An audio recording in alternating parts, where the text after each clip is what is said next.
bank tizimida bank xizmatlarini ko'rsatish, ayniqsa kredit ajratishdagi suiiste'molchiliklar holatiga chek qo'yilmagan.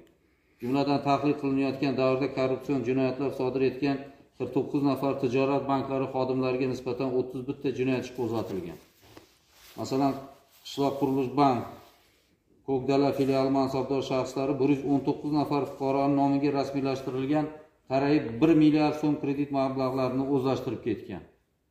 Yoki Mikrokredit bank Chiroqchi filiali sobiq boshqaruvchisi Fayziyev tadbirkorga ajratilgan 786 million so'm kreditni umuman qaytarilmagan bo'lsa ham kredit ta'minoti uchun garovga qo'yilgan ko'chmas mulkni garovdan chiqarib kreditni o'zlashtirgan.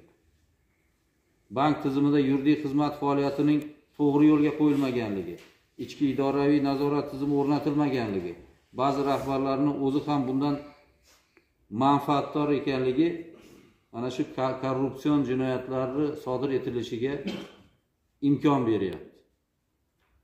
Sog'liqni saqlash tizimida byudjet mablag'larini talon-taroj qilish, kadrlarni ishga qabul qilishda ta'magirlik yo'li bilan pora talab qilish hamda davlat xaridlarini amalga oshirishda mansab vakolatlarini suiiste'mol qilish kabi korrupsion jinoyatlar keng tarqalgan. O'tgan 2 yilda sog'liqni saqlash sohasida sodir etilgan korrupsion jinoyatlar uchun 27 ta jinoyat ishi bo'yicha 28 nafar xodim javobgarlikka tortilgan. Ulardan 17 nafari byudjet mablag'larini o'zlashtirish, 3 nafari pora olish va 5 nafari xizmat faoliyati bilan bog'liq firibgarlik jinoyatlarini sodir etgan.